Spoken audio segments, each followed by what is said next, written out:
गांव में सुबह की सुनहरी धूप धीरे धीरे खेतों पर फैल रही थी। पक्षियों की चहचहाहट, बैलों की घंटियों की आवाज और दूर से आती बच्चों की हंसी पूरे माहौल को शांत और सुखद बना रही थी। उस गांव के किनारे एक छोटा सा कच्चा घर था, जिसके बाहर दो भाई रघु और मोहन खड़े थे।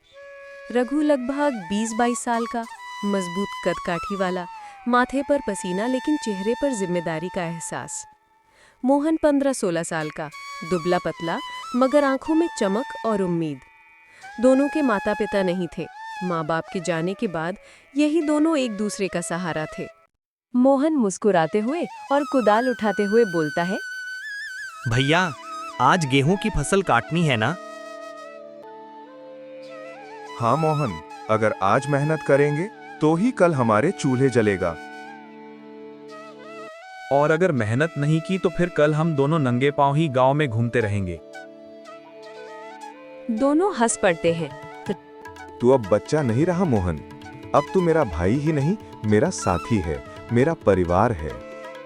मोहन भावुक होकर बोलता है, और आप मेरे लिए सिर्फ भाई नहीं, माँ बाप जैसे हो। जिंदगी ने भले ही इनसे सब कुछ छीन लिया था, पर एक चीज थी जो इन दोनों के पास थी, एक दूसरे का साथ। इसी साथ को थामे वे हर सुबह एक नई उम्मीद के साथ खेतों में काम करने जाते थे। धूप थोड़ा तेज हो चुकी थी। दोनों भाई खेत में पहुंचे। रघु दरांती से गेहूं काटने लगा और मोहन कटे हुए गट्ठर उठाकर किनारे रखने लगा। मोहन थोड़ा रुककर पसीना पोंछते हुए बोलता है, भैया, अगर माँ होती ना तो आज हमारे लिए ठंडा छाछ लेकर जरूर आती। हाँ, और बाबा होते तो खेत के पेड़ के नीचे बैठकर हमारी निगरानी करते, बोलते काम धीरे धीरे कर बेटा, थक जाएगा तो मैं। दोनों कुछ पल के लिए चुप हो जाते हैं। हवा में एक भावनात्मक सन्नाटा छा जाता है। मोहन धीरे से बोलता है, भैया, आप थक जाते हो ना, इतने बड़े बड़े काम संभालते हो। काश मैं भी जल्दी बड़ा हो जाता। तू ही तो मेरा सहारा है मोहन, अगर तू ना होता तो मैं शायद अकेले ही टूट जाता। मोहन आंखें नम करता जाता है, पर अपनी मुस्कुराहट को छुपाने की कोशिश करता है। मोहन मासूमियत से बोलता है, भैया, एक बात बोलूं? हम एक दिन बहुत अमीर बनेंगे, लेकिन कभी अलग नहीं होंगे। चाहे कितना भी पैसा आ जाए, हम हमेशा एक साथ खाना खाएंगे, एक साथ ही रहेंगे।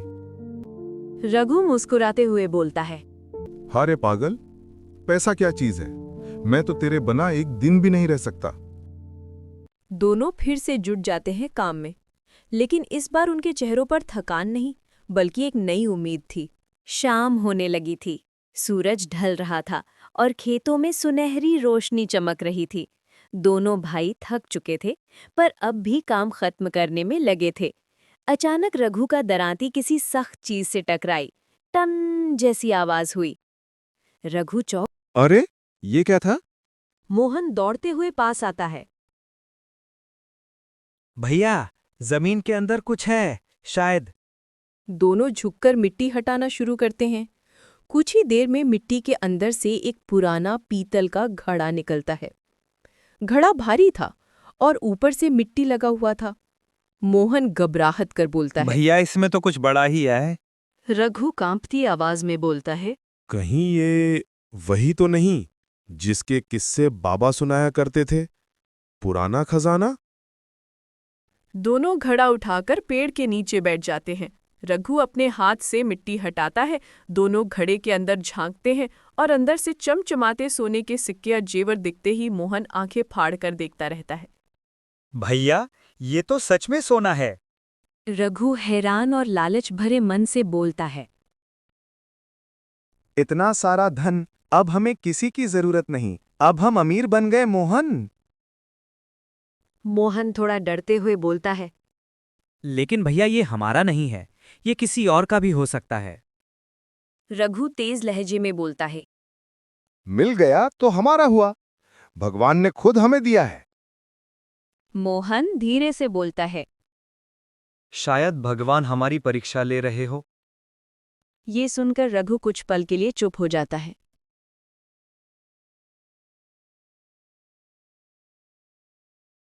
रात हो चुकी थी। दोनों भाई घड़ा लेकर घर आ गए। मिट्टी के फर्श पर घड़ा रखा हुआ है।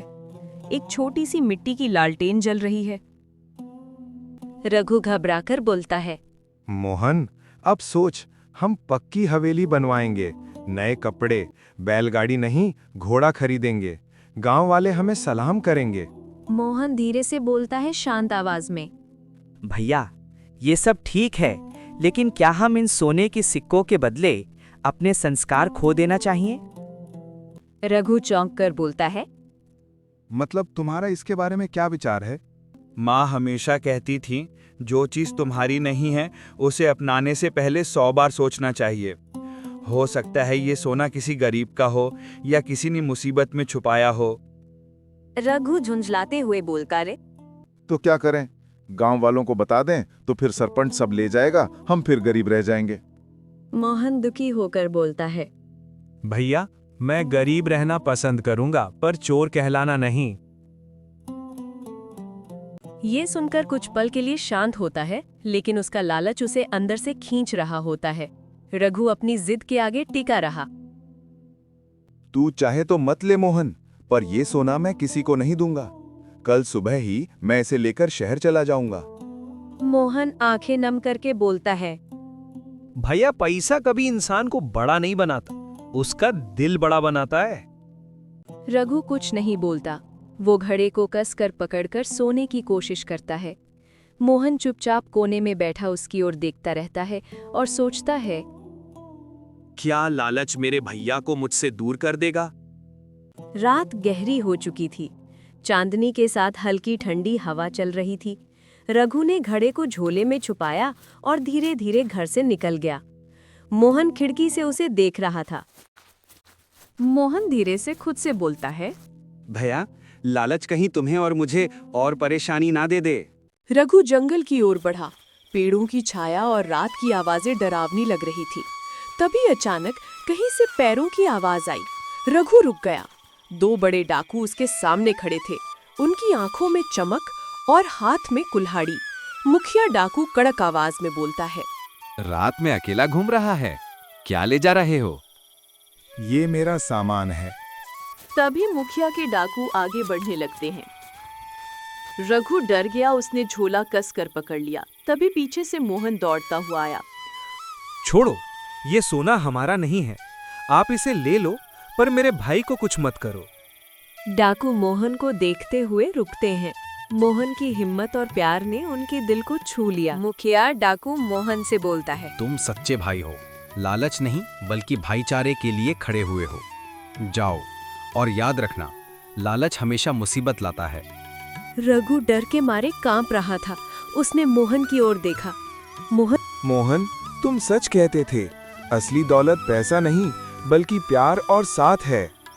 मोहन रघु का हाथ पकड़ते हुए बोलता है, अब समझ गए ना भैया, चलो घर वापस। दोनों भाई हाथ में हाथ डालकर वापस गांव की ओर चल पड़े। घड़े को वहीं जंगल में छोड़ दिया गया था। तो देखा दोस्तों, ये कहानी हमें ये सिखाती है, असली दौलत पैसा नहीं बल्कि परिवार और भाईचारा है। रघु ने समझा कि लालच उसे सब कुछ छीन सकता था, पर मोहन की सच्चाई और भाईचारा उसे बचा गया।